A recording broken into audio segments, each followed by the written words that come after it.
And then my favorite deck that I built yesterday that I've tried so far. This is I thought Visionar might be good. Turns out Visionar is good. This is a Starhorn kind of. I thought about making it mid-range very briefly, and then I was like, nah, I just play Decihorn like a sensible person. Some of it's inspired by Sibon's like ping Varth deck, which had a bunch of early ping effects to help control the board, in tandem with Varth's face. So we have Flash Reincarnation. Obviously, this helps us play Visionar on turn 1. Helps us play Lava Slasher early, Macanto early, and Decimus combo ahead of time. Bloodseer Alchemist is good for emptying our hand and making early tempo plays, pinging artifacts, you name it. Deep Impact combos well with Bloodseer Alchemist and Kratos, which we also have.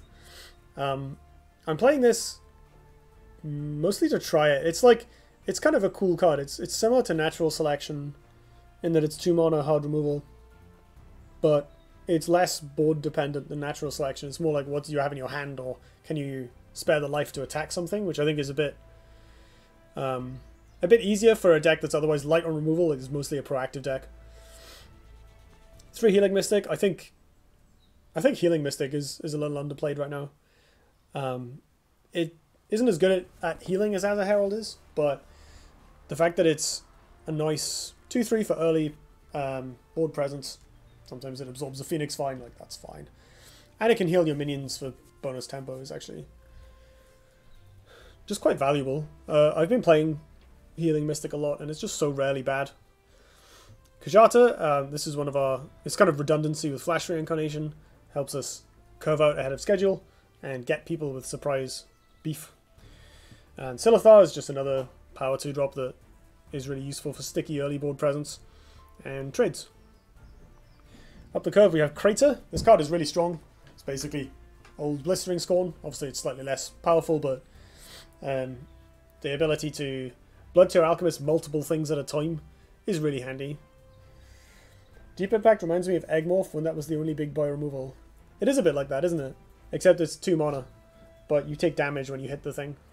It's like, yeah, it's pretty similar. That's a good comparison, actually. I could actually play Thumping Wave in this deck, but it's more expensive. It just occurred to me. Tectonic Spikes. We are playing a Decihorn list, as you can see from this Decimus. So we need this. It's our combo piece, and it also helps us, we can splurge out our hand with all the cheap plays and then reload with this. We have Decimus because this is one of our main combos. We're going to play stuff early on to try and get ahead on board, force our opponent to make face trades, and then we kill them with 9 or more out of hand damage with Deci Spikes. Haruspex, my initial build of the list didn't have this, and then I ran into somebody else playing it. I don't know if they built it themselves or picked it up after I tweeted enthusiastically about Visionar. But they had Haruspex, and I was like, I totally forgot about this card, get in here. Purgatos was my original 4-drop. Previously in these slots I had a Taigete and 3 Purgatos.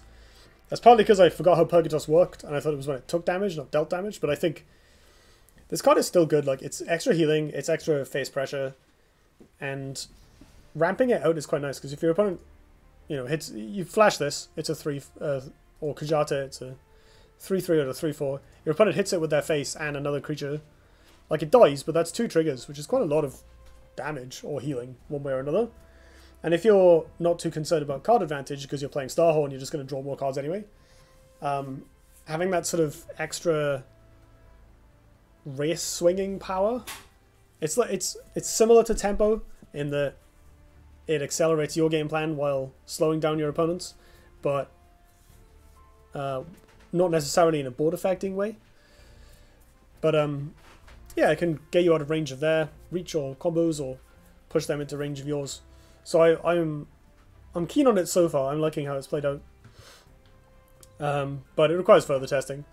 2 Lava Slasher, only 2 just for space, basically. This card is still really good, and I should probably make room for a 3rd. And then Visionar, which is the new kid on the block. This card is like, it looks innocuous. If they don't kill it, it's like a 20/20 for 5. It's absurd. By the time you put it in the middle, they just run away from it. And by the time it catches up with them, it's bigger than they are, and it just eats them in 1 hit. I like your title. Which title? Well, just Visionar here. And then we have War Beast, because obviously. All of these cards are really strong with Kujata and Flash Reincarnation, especially Haruspecs, where you can ping it to make them draw cards, which either buffs your Visionar or triggers Decimus, or, you know, just helps you mill them.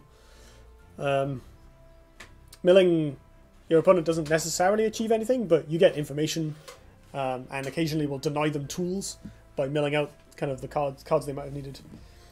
Oh yeah, my stream title. Can I sing the Fresh Prince intro to us? I don't think I know it well enough.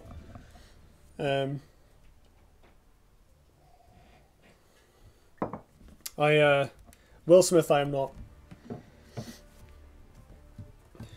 Sorry to disappoint. I know enough to make references to it, and that's about it. So that's what I've built so far. Isn't there a legendary 3-drop that gets buffs for draws? Yes, Vindicator. The Vindicator is cool. The only problem with it is that it only triggers off your opponent's drawing. So when you play it, it's just a 1/3. Visionar is awesome because you can just drop it in the middle of the board and it's massive. I don't think I own any Vindicators. Oh no, I do own Vindicators. I have 3 Vindicators. Maybe I should play Vindicator. I don't know though. I guess it goes pretty well with Haruspecs. Makuta, do you agree that Portal Guardian is the strongest 3-drop in the game right now? Goodness. That is a strong statement. I don't think I've played enough of the new format to judge that. But it wouldn't surprise me, with Falkius getting the boot out of contention. Skippy is like good, but... No, it might be actually. But it depends on how... it kind of depends on how much natural selection is seeing play. Because the problem with Portal Guardian is you can't just drop it on turn 1 in the face of natural selection or Plasma Storm. Or even, like, if it gets popular, people might start running stuff like Night Sorrow Assassin, which can kill the obelisks that it's often seen with, or it. If you compare Pterodon to Portal Guardian, that's fair. It is obviously better than Pterodon, but I think I wouldn't have given Pterodon the best in class slot either. Like I probably like Silver Guard Knight more than Pterodon, honestly. Even though Pterodon is obviously good. Yeah, I don't know, it might be.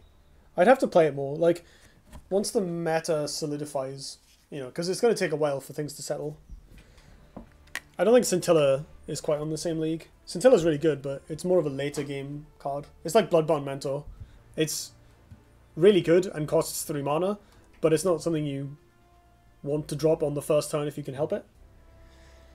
I guess the consideration is that Portal Guardian isn't a true 3-drop. I think for stuff like this, for a card to be... For me to think of a card as a 3-drop, I want to be playing it in like the first couple of turns. You know, in the same way that like old Thumping Wave, you know, before it was made to 4 mana, that wouldn't have been a particularly good 3-drop. Or like Munch. Munch isn't a good 3-drop, right? Because it doesn't factor into your curve like that. You play it later on, like turn 5, you've got lots of creep, and now you've got this powerful 3 mana removal spell. We're talking stats and effects, yeah, everything. Ragebinder is a really good one. I think Ragebinder might have been the best before the unrotation. Like, it might have been the best one in standard. I will happily drop Portal Guardian turn 1, player 2 against everyone except Varth and Starhorn. I do agree with that. I think with 8 health, there's basically nothing that can punish it. I still like Maloki. Oh yeah, that's a card now, isn't it? Flash Lava Slasher. I mean, Flash Visionar is a hell of a 3-drop. You get a 6/5. A 6/5. If they don't immediately kill it, it gets bigger. So now you're attacking with a 7/6 on turn 2. Like, eat that, Pterodon Greater Fortitude, right? That's really gross. I had a game the other day. I played turn 1 Flash Visionar, turn 2 Tectonic Spikes. It was a 14/13. And they light bended it. But still, for that one moment, it was enormous.